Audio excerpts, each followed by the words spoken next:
The Scandalous Life of Armand Hammer, 10 Shocking Facts.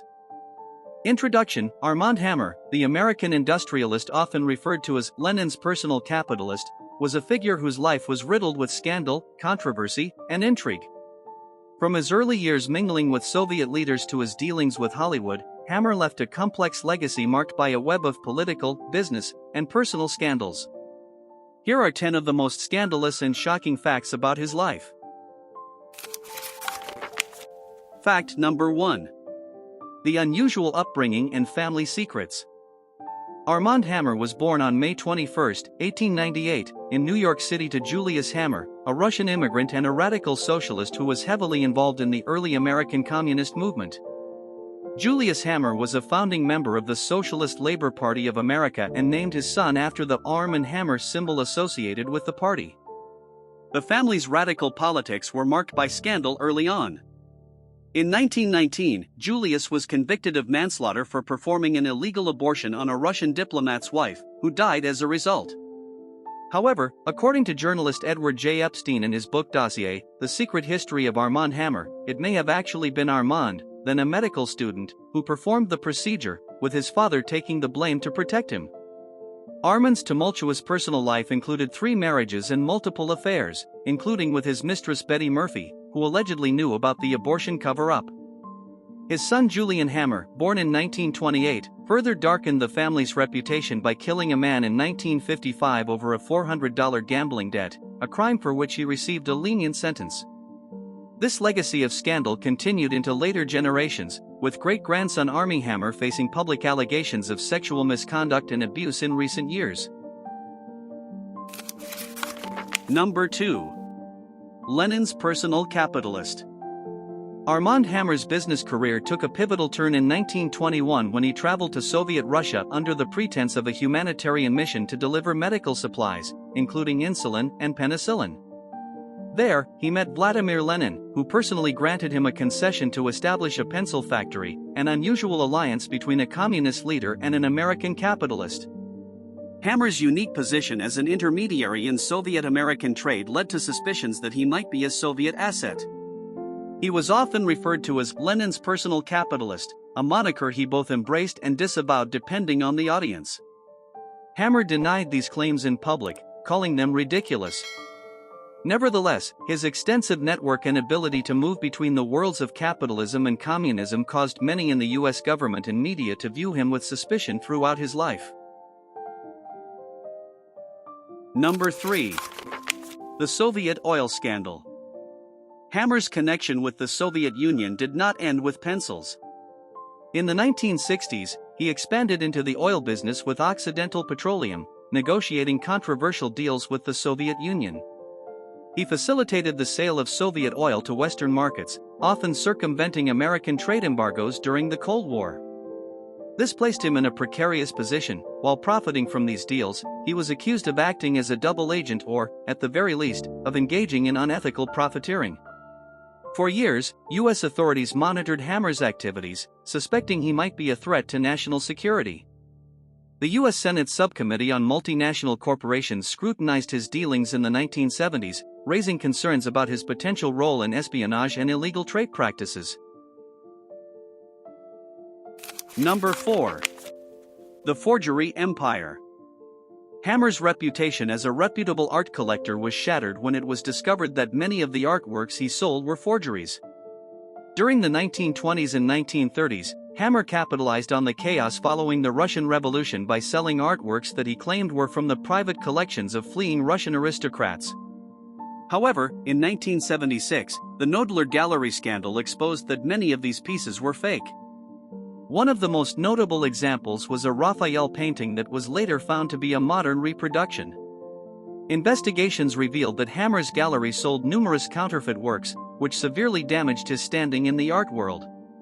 Critics accused him of knowingly selling these forgeries to enhance his reputation and wealth. Number 5. The secret funding of Nixon's campaign. Hammer's involvement in U.S. politics became particularly scandalous with his secret $54,000 cash donation to President Richard Nixon's re-election campaign in 1972. This contribution was illegal under campaign finance laws, and its discovery during the Watergate investigation brought Hammer into the national spotlight. In 1975, Hammer pleaded guilty to 3 counts of making illegal campaign contributions, was fined $3,000, and sentenced to probation. Despite his conviction, Hammer continued to have political influence and connections, showcasing his ability to maneuver within both corporate and political circles, often at the edge of legality. Number 6. Alleged affair with a Soviet spy. In the late 1970s, rumors emerged that Hammer had an affair with a Soviet spy.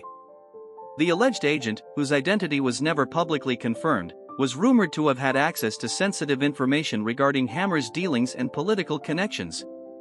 Some sources suggested that the spy was a beautiful woman known only by her code name, who frequented the same high society circles as Hammer and reportedly attended several exclusive events with him. These claims intensified suspicions about his loyalty to the United States, as critics argued that he might have been a pawn in Soviet intelligence operations. According to one CIA report, Hammer's interactions with Soviet contacts were closely monitored, and the alleged affair was seen as a potential security breach. Hammer categorically denied these allegations, calling them absurd fabrications, yet the rumors persisted, further complicating his already controversial public image and leaving many to wonder whether he had crossed a line into treasonous behavior. Number 7. Hollywood involvement and the Blacklist. During the McCarthy era, Hammer was rumored to be playing both sides in Hollywood's fight against communist influence. While publicly funding anti-McCarthy films advocating freedom of expression, he was also suspected of secretly feeding names of alleged communist sympathizers to the FBI. His ties to both the Hollywood elite and powerful political figures like J. Edgar Hoover, who led the FBI, made his dual role all the more plausible and unsettling. This dual approach earned him the reputation of a manipulator who played both sides to his advantage, raising questions about his true motives. At one point, it was rumored that Hammer held private meetings with screenwriters and directors blacklisted by Hollywood, only to report their names and activities to government officials shortly afterward. The Hollywood community became deeply suspicious of Hammer, seeing him as a figure whose alliances were driven by his interests, further cementing his reputation as a master of deception and opportunism in an era of paranoia and betrayal. Number 8. The Shadowy real estate empire. In the 1980s, Hammer's real estate dealings in Los Angeles brought additional controversy. Accusations arose that he had used bribes and his political influence to secure prime properties at favorable prices, manipulating market values to maximize his profit. In 1984, he was embroiled in a high-profile legal battle over the development of a luxury high-rise in Beverly Hills. City officials accused him of using insider connections and bribery to push through the deal. Hammer denied all wrongdoing, dismissing the allegations as malicious rumors. However, the scandal only added to his reputation as a ruthless businessman who would stop at nothing to achieve his goals. Number 9. Philanthropist with a hidden agenda. Despite his reputation for scandal, Hammer cultivated a public image as a philanthropist, donating millions to causes such as medical research, museums, and cultural programs. However, many questioned his motives, suggesting that his donations were less about altruism and more about opening doors for business. For instance, his contributions to Soviet cultural programs were seen as attempts to curry favor with the USSR, allowing him to secure deals that others could not. A New York Times editorial in 1981 labeled him a philanthropist with a hidden agenda, arguing that his acts of charity were strategic maneuvers designed to enhance his personal and corporate interests. Number 10. The bitter family legacy. Upon Hammer's death in 1990, a fierce battle erupted over his $180 million estate, revealing a tangled web of family conflict. His grandson, Michael Hammer, accused Armand's third wife, Frances, of manipulating him into altering his will. Michael Hammer later faced lawsuits himself from his brother and cousins, who accused him of mismanaging the family's trust. The Hammer family legacy became even more tainted when great-grandson Armie Hammer faced allegations of sexual misconduct and violent fantasies, including cannibalism, in 2021. These disturbing allegations were explored in the 2022 documentary House of Hammer, which suggested a multi-generational pattern of abuse and dysfunction that began with Armand Hammer's controversial life and legacy.